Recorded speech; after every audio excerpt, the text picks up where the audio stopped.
छोटा शेर का बच्चा एक कीड़े को देख रहा था। उस कीड़े को एक गिरगिट अपना भोजन बना लेता है। इस मासूम को बहुत अफसोस होता है। शेर का बच्चा चिल्लाकर गिरगिट को भगा देता है, लेकिन तभी चट्टानों ने आवाज आने लगती है। बच्चा यहाँ वहाँ देखने लगता है। पहाड़ों से बहुत सारे जानवर भागने हुए आ रहे थे। बच्चा घबरा जाता है और भागने लगता है। उन सभी जानवरों को जंगल के लकड़बग्घे भगा रहे थे। ये सारी चाल इन्हीं लकड़बाघों की ही थी। बच्चा एक छोटे पत्थर के सहारे छुप जाता है, लेकिन बच्चा बहुत डरा हुआ था। इस भगदड़ में वो दब सकता था। तभी वो भागकर एक सूखे पेड़ पर चढ़ जाता है, लेकिन ये पेड़ भी टूटने ही वाला था। तभी बच्चे ने देखा भगदड़ के बीच इसके पिता भागते हुए आ रहे थे। उसके पिता आ जाते हैं और कहते हैं, बेटे सिम्बा में आ गया, चिंता मत करो। लेकिन तभी पेड़ टूट जाता है। दोनों भगदड़ के बीच गिर जाते हैं, लेकिन बहादुर पिता अपने बेटे को कैसे भी भगदड़ से सुरक्षित जगह कर देता है और खुद उस भगदड़ की चपेट में आ जाता है। सिम्बा घबरा जाता है, लेकिन उसने देखा उसके बहादुर पिता पहाड़ पर ऊपर चढ़ रहे थे। ये देखकर सिम्बा की जान में जान आती है। उसके पिता पहाड़ के आखिरी छोर तक पहुंच गए थे। ऊपर उसका भाई खड़ा था। ये सारी साजिश इसी शेर ने की थी। सिम्बा का पिता अपने भाई से मदद मांगता है, लेकिन ये तो सिम्बा के पिता की जगह लेना चाहता था, जिस वजह से ये अपने भाई से मदद मांग रहा था। लेकिन इसका मतलब ही भाई उसे पहाड़ से नीचे धक्का मार देता है। अपने पिता को नीचे गिरते देख सिम्बा जोर से अपने पिता को पुकारता है, लेकिन अफसोस, बेचारे सिम्बा ने अपने पिता को खो दिया था। ये नन्हा बच्चा अभी से अनाथ हो चुका था। वो अपने पिता के पास ही सो जाता है। तभी यहाँ सिम्बा का चाचा आता है। ये बच्चे को डरा कर भगा देता है। बेचारा नादान बच्चा डर कर यहाँ से भाग जाता है और लकड़बग्घों से कहता है, मार डालो उसे। सारे लकड़बग्घे सिम्बा को पकड़ रहे थे, जिस वजह से सिम्बा पहाड़ से नीचे गिर जाता है। लकड़बग्घों को लगता है कि वो मर चुका होगा। वो यहाँ से चले जाते हैं और यहाँ वही बूढ़ा शेर अपनी चाल चलता है। सिम्बा के परिवार को धमकाकर खुद ही राजा बन जाता है और साथ में लकड़बग्घों को भी शामिल कर लेता है। लेकिन सिम्बा अभी जिंदा था। वो एक नजर अपनी गौरव भूमि को देखता है और यहाँ से चला जाता है। सिम्बा ने अपना घर परिवार सब छोड़ दिया था। इसीलिए कहते हैं कि पिता एक सूरज के समान होता है। अब सिम्बा की जिंदगी में केवल अंधेरा था। वो थक कर जमीन पर सो जाता है। तभी यहाँ कुछ गिद्ध आते। सभी गिद्ध सिम्बा को भोजन बनाने वाले थे, लेकिन तभी कोई सिम्बा की तरफ आ रहा था। वो एक जंगली स्वर था। स्वर सभी गिद्ध को भगा देता है। ये लोग सिम्बा को नहीं जानते थे, लेकिन नेवला उसे देखकर भाग जाता है। क्योंकि वो एक शेर का बच्चा था। सिम्बा को होश आता है और वो खड़ा होकर यहाँ से जाने लगाता है, लेकिन वो दोनों सिम्बा से बात करते हैं।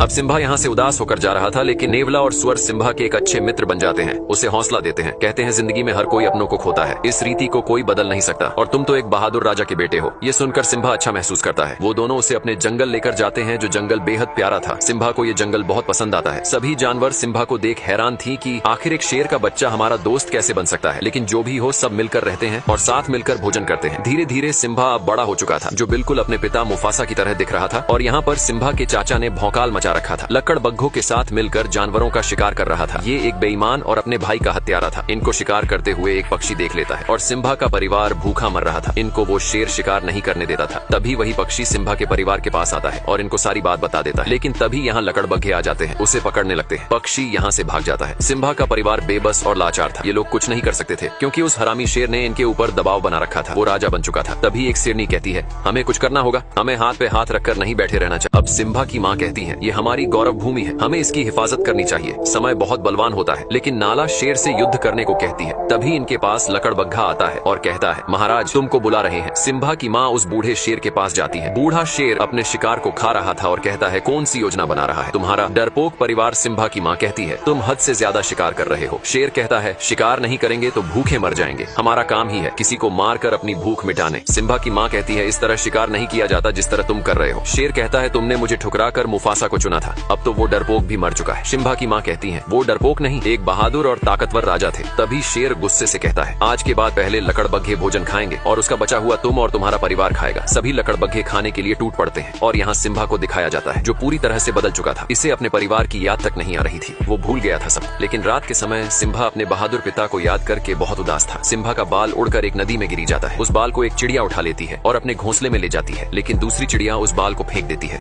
अब सिम्बा के बाल को एक चिड़िया उठा लेती है और अपने घोंसले में लेकर जाती है, लेकिन दूसरी चिड़िया जानती थी ये घास नहीं बल्कि किसी जानवर का बाल है, जिस वजह से चिड़िया सिम्बा के बाल को फेंक देती है। वो बाल बबूल के पेड़ पर गिरता है। जिराफ बबूल के पत्तों के साथ सिम्बा के बाल को भी खा लेता है। अब एक कीड़े को दिखाया जाता है, जो जिराफ के मल को ढकेल कर ले जा रहा था, लेकिन जिराफ का मल लुढ़क कर टूट जाता है और सिम्बा का बाल उड़कर दूर चला जाता है, जहाँ बहुत सारी चींटियां थी। एक चींटी बाल को उठाकर ले जाने लगती है। तभी एक बंदर चींटी के पास उस बाल को देख लेता है। बंदर ने पहचान लिया था कि ये सिम्बा का ही बाल है और सिम्बा अभी जिंदा है। ये संदेश एक खुशी का संदेश था। बंदर खुश था, क्योंकि इनका राजा फिर से गौरव भूमि पर राज करेगा। और यहाँ सिम्बा के दोस्त पर एक शेर हमला कर रहा था। इनके जंगल में एक शेर घुस चुका था। सिम्बा का दोस्त अपनी जान बचाकर भाग रहा था। वो शेर का शिकार होने ही वाला था। तभी सिम्बा उस शेर को दबोच लेता है। दोनों ही एक दूसरे से कम नहीं थे, लेकिन दूसरा शेर सिम्बा को दबोच लेता है। सिम्बा उसे नाला कह के पुकारता है। दोनों एक दूसरे को जानते थे। ये नाला सिम्बा की बचपन की दोस्त थी। नाला सिम्बा को जिंदा देखकर बहुत खुश होती है, क्योंकि नाला को सिम्बा मिल गया था और सिम्बा को उसका प्यार। अब सिम्बा और नाला इतने दिनों के बाद एक दूसरे को देखकर बहुत खुश थे। नाला सिम्बा का बचपन का प्यार था। सिम्बा कहता है, नाला,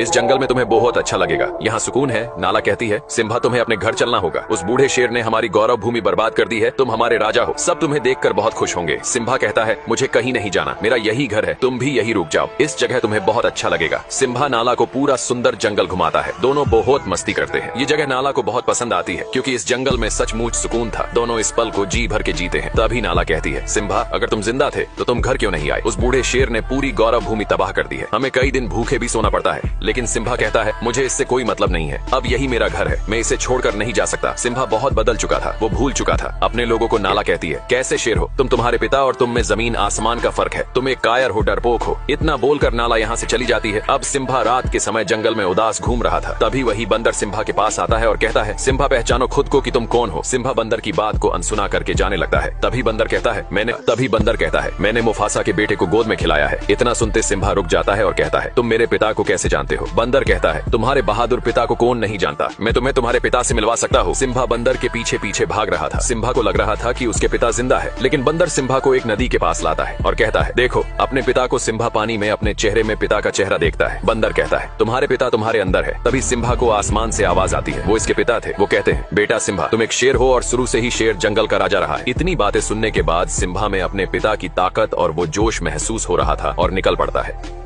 अब सिम्बा निकल पड़ता है अपनी उस पावन धरती की तरफ जिसने वर्षों पहले छोड़ दिया था। सिम्बा एक गहरी दहाड़ लगाता है, ये ऐलान करने के लिए कि अपने जंगल की रक्षा के लिए सिम्बा तैयार है। ये था सिम्बा का जुनून। सिम्बा के दोस्त उसे जाते हुए देख रहे थे। सिम्बा वर्षों बाद अपनी पावन धरती की तरफ जा रहा था, जिसके अंदर साहस और बल दोनों था। सिम्बा नाला के पास पहुंच गया था। दोनों निकल पड़ते हैं अपने घर की तरफ। भले ही इस कहानी में सिम्बा का पिता मुफासा नहीं था, लेकिन मुफासा का बेटा सिम्बा था, जो एक नई उम्मीद था। दोनों अपनी गौरव भूमि पहुंच जाते हैं, लेकिन सिम्बा अपनी गौरव भूमि को देखकर बिल्कुल भी खुश नहीं था। उसकी भूमि पूरी तरह से बंजर हो चुकी थी, बहुत सारे जानवर मारे गए थे। नाला कहती है, सिम्बा अब क्या करोगे? सिम्बा कहता है, अपनी भूमि की रक्षा करूंगा, जो जिम्मेदारी मुझे मेरे पिता ने दी है। नाला कहती है, मैं भी इस लड़ाई में तुम्हारे साथ हूँ। तभी वही पक्षी सिम्बा के पास आता है, जो ये भी सिम्बा के परिवार का हिस्सा था। ये सिम्बा का तहे दिल से स्वागत करता है और कहता है, महाराज, वो दिन फिर से लौट आए हैं और सिम्बा के दोस्त भी इस लड़ाई में साथ खड़े रहने वाले थे। सिम्बा उनको वापस अपने जंगल लौटने को बोलता है, लेकिन वो दोनों कहते हैं, हम जब तक जिंदा है तब तक तुम्हारे साथ रहेंगे। इस युद्ध में सब सिम्बा के साथ खड़े थे। सिम्बा सभी को अपने साथ लेकर जाता है। आगे कुछ लकड़बग्घे। अब इस युद्ध में सभी जानवर सिम्बा के साथ कंधे से कंधा मिलाकर खड़े थे। सिम्बा सभी को अपने साथ लेकर जाता है, लेकिन सामने कुछ लकड़बग्घे भोजन कर रहे थे। सिम्बा लकड़बग्घों का ध्यान भटकाने के लिए अपने दोस्तों से कहता है। नेवला और सुअर उनका ध्यान भटका रहे थे। सभी लकड़बग्घे उन दोनों को पकड़ने लगते हैं। सिम्बा नाला के साथ दूसरे रास्ते निकल पड़ता है। वही बंदर सब कुछ देख रहा था। वो समय आ गया था। बंदर अपना हथियार निकालता है, जिसने वर्षों पहले मुफासा के मरने के बाद हथियार को छोड़ दिया था। बंदर भी इस लड़ाई में सिम्बा के साथ था और यहाँ बूढ़ा शेर सिम्बा की माँ को अपनी रानी बनाने की जिद कर रहा था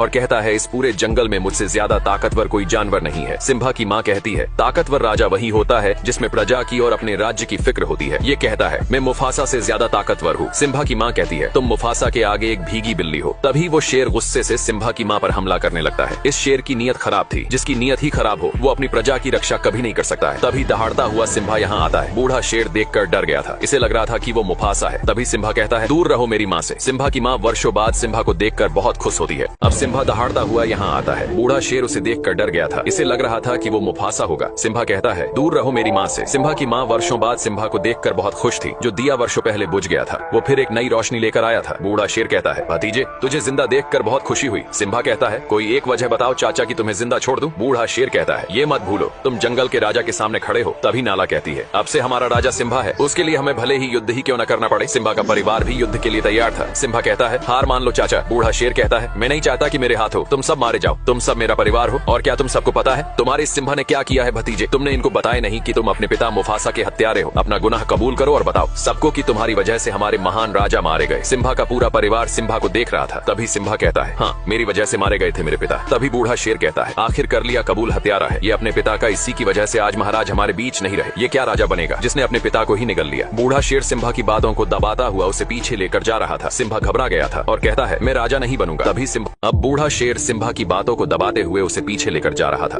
और जोर से चिल्लाकर कहता है, झुकाओ अपने सर को। तभी सिम्बा का पैर फिसल जाता है। सिम्बा चट्टान पर लटका हुआ था। यहाँ जोर की बिजली कड़कती है। ये वो आखिरी पल था जिसमें एक पापी का अंत तय था। बूढ़ा शेर कहता है, ये नजारा मैंने वर्षों पहले देखा था, बिल्कुल तुम्हारी तरह ही मुफासा ने मेरी आंखों में देखा था। बूढ़ा शेर उछलकर सिम्बा के पंजों को दबा लेता है और कहता है, एक राज की बात बताऊं भतीजे, तेरे बाप मुफासा को मैंने ही मारा था। इतनी बात सुनते ही सिम्बा अपने पिता के उस दुख भरे पल को याद करने लगता है। तभी सिम्बा जबड़े से उसके बाल पकड़कर ऊपर आ जाता है और चिल्लाकर कहता है, कैसे भाई हो तुम, अपने सगे भाई की ही हत्या कर दी। बूढ़ा शेर कहता है, ये झूठा बोल रहा है, इसकी बात मत सुनो। तभी सिम्बा की माँ कहती है, तुमने मुफासा को नहीं मारा तो उनकी आंखों में कैसे देखा। बूढ़े शेर का अंतिम समय आ चुका था। तभी बूढ़ा शेर लकड़बग्घों से कहता है, मार डालो सबको। सभी लकड़बग्घे सिम्बा के ऊपर टूट पड़ते हैं, लेकिन सिम्बा सभी लकड़बग्घों को जबड़े से दबाकर फेंक रहा था। नाला अपने परिवार को हमला करने को कहती है। सिम्बा का पूरा परिवार लकड़बग्घों पर टूट पड़ता है। ये था एक भीषण युद्ध जो सत्य और असत्य के बीच हो रहा था। सभी लकड़बग्घे सिम्बा को गिराकर नोचने लगते हैं। नाला ये देखते हैं, दौड़ पड़ती है। ये था नाला का अपने प्यार के प्रति लगाव, और सिम्बा के दोनों दोस्त भी इस लड़ाई में शामिल थे।